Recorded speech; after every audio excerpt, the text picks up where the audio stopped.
talking documentaries. I'm Perry Knoppert, also known as Dr. Octopus, the founder of the Octopus movement, and with me is my brilliant co-host Carey Perry, our chief of film within the Octopus movement. In this podcast, we delve into the fascinating world of documentaries, exploring the beauty between thoughts hidden within a director's vision. Carey and I, as nonlinear thinkers, will unravel these cinematic creations, seeking to understand how they reflect and influence our journey towards a sustainable future. Our discussions are not just about what's on the screen, but also about the connections and insights that emerge when we look between the lines. Or should I say, between the frames. We aim to discover the beauty in the director's thoughts, connecting the dots in ways only nonlinear minds can. This podcast is proudly brought to you with the support of the Octopus movement, a global collective of nonlinear thinkers dedicated to solving the unsolvable through the human mycelium of connections. We're also supported by the Brain First Alliance, where the corporate world taps into the global nonlinear brain. And finally, by Chaotic Shoelace Films, a production house nurturing young, talented filmmakers all over the world. So sit back, relax, and join us on this journey, exploration, and discovery. I am Perry, and this is my co-host, Carey. Enjoy today's show. Wow, Carey. Hey, Perry. Episode number 1, and we're live. How are you, Carey? I'm great. How are you, Perry? I'm doing very well, and I'm so happy to be here with you. We have 10 minutes of rock and roll talking about movies. And Carey, tell us about the first movie we're talking about. This is Bobby. And who's Bobby? What's the title of the movie? We're talking about Bobby Wine, the people's president. And Bobby Wine is a musician in Uganda who uses Bobby Wine as a stage name. And I can't pronounce his real name authentically, so I won't even try. But he ran for parliament and he won.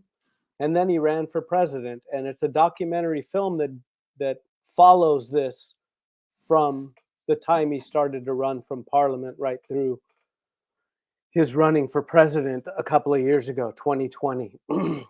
So, and when I asked you, I said, Carey, let's do a live streaming event and let's talk about our passion, films, documentaries. I fucking love documentaries. I think it's so cool. And this is our show, so we can use whatever language we want to use. And I asked you, I said, Carey, you're my movie hero. Let's create 8 titles of documentaries and let's talk about it. And this was your first title. So why did you pick this movie, having in mind the whole linear versus non-linear debate, solving the unsolvable, sustainable future, Human Mycelium? So why is this movie for you appealing, at least in the level of non-linearity? How does it work with you? Well, here is the ultimate non-linearity happening live in front of your eyes. A dictator of a country in Africa, Uganda, is controlling something that shouldn't be controllable. And at the same time, the filmmakers are making a film about it. And with technology now, what's happening through phones and all the stuff is being broadcast. And yet this non-linearity triumphs. I find it totally insane. I wasn't able to see the documentary because I'm in the Netherlands, and I was frustrated because I wanted to watch that movie, and then no streaming platform in the Netherlands is broadcasting this movie yet. But do I understand correctly that the documentary is so cool because they have a lot of footage of people using their cell phones on whatever is happening during his race of election?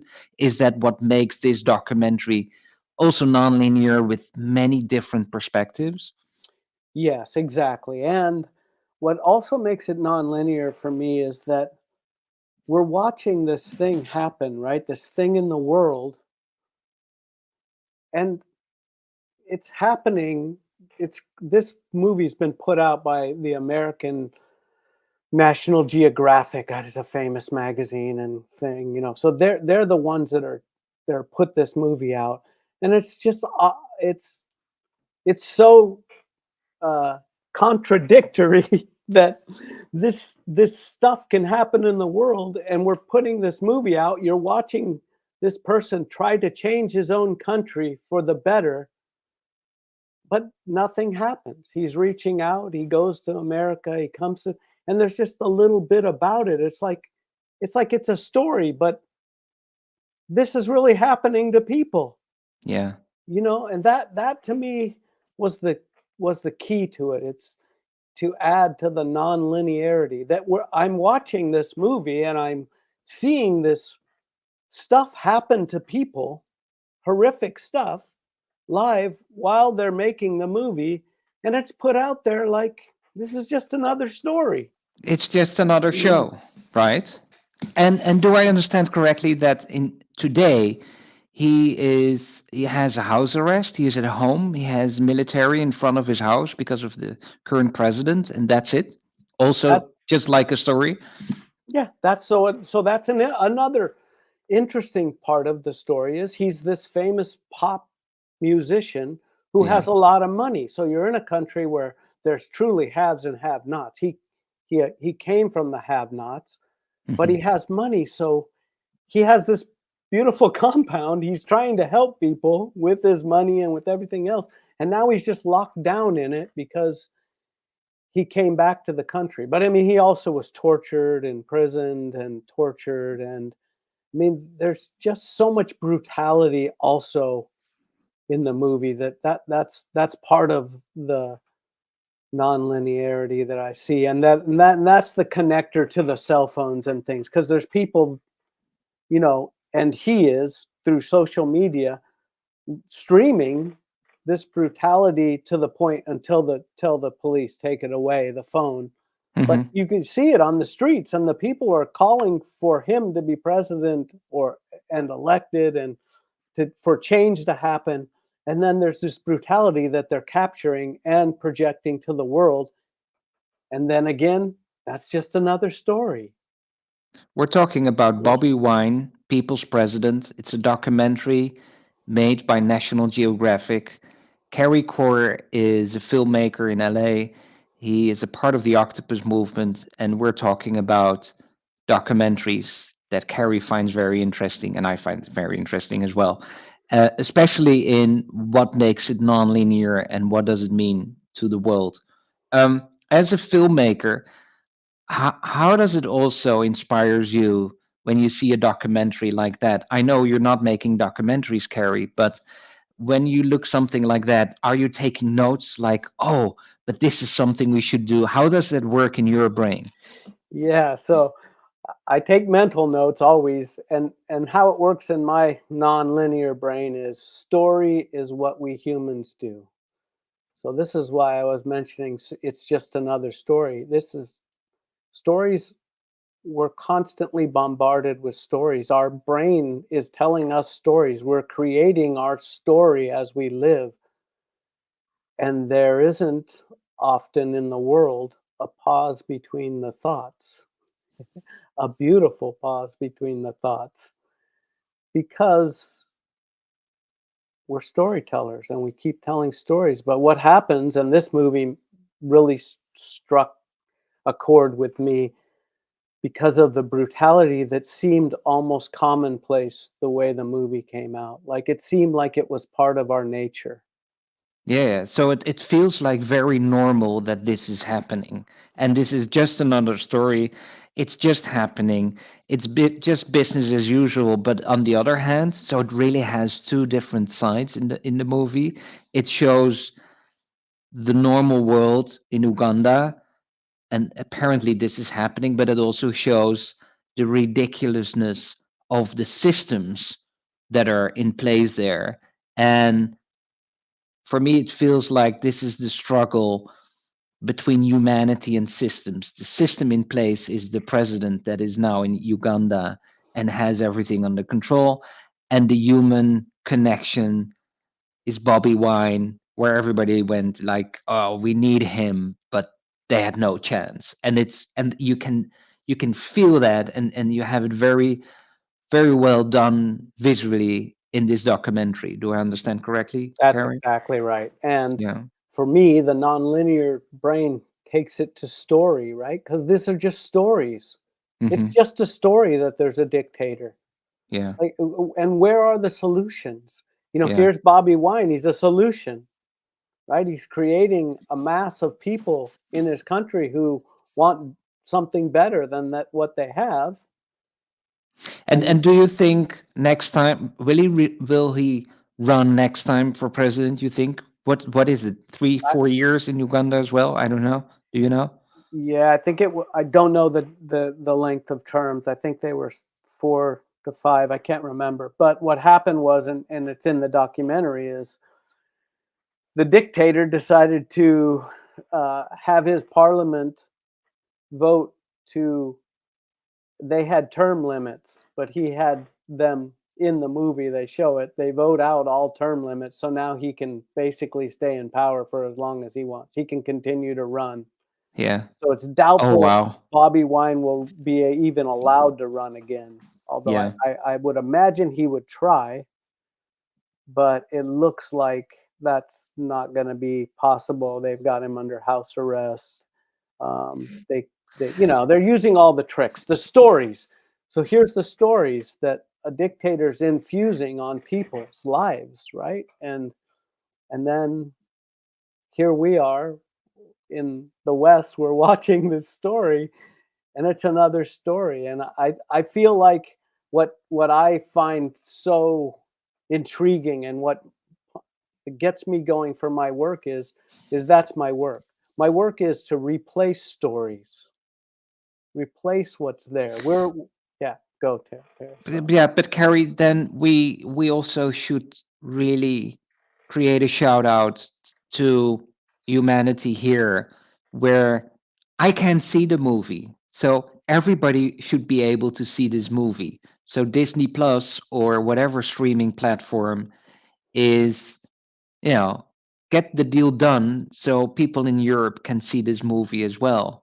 Everybody should be able to see this story. So the story gets out there and it gets hopefully a butterfly effect that something happens somewhere with a magnificent result that we cannot predict. Yeah, I agree 100%. I mean, I was shocked at where I found the movie. Like I was searching for great documentaries, and then I just thought this came up, and then I found it. I'm like, I have to go on Disney Plus to see National Geographic, and it was buried in there. Yeah. Buried, you know what I mean? So it's part of the stories, right? And we got our friend. We've got our friend here, Michael Magrucci. He's also in the team of the Octopus movement. He's our chief of human centricity. Wow, we will explain that one day. Mike was saying it's not about nonlinearity against or versus linearity because humans are by nature totally nonlinear, but to be relevant in linear systems to serve humans. What he's saying is we're all nonlinear, and some nonlinear humans are using the system for their own ego, money, power, and sex, and whatever. We humans have to adapt to allow linear systems to function. I got so far because I can play with system relevant. You can put yourself in system defined hierarchies like gender, race, sex.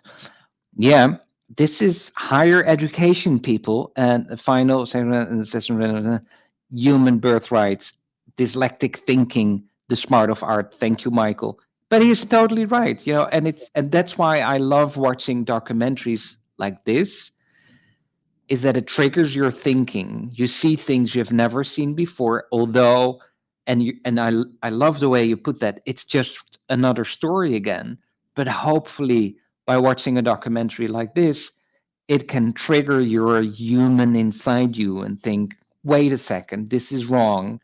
And maybe something else is happening somewhere else or close to you. And this has a ripple effect or a butterfly effect that we can solve the unsolvable in the near future for a more sustainable world. This is Absolutely. 15 minutes, Carrie. What do you think? Are we doing this more often? 15 minutes going live, talk about a movie? Yes, we've got to. And I can't wait to do one that you see with me so we can both get our brains around it. The next time we will have a beautiful movie that we will talk about. We will share it with you, all of you, in the announcement what the next story will be. If you want to be a part of the film club within the Octopus Movement, join us at theoctopusmovement.org with all nonlinear thinkers, us humans, and you can join the video club, the movie club, and we talk about all the movies we're talking about here in these live events.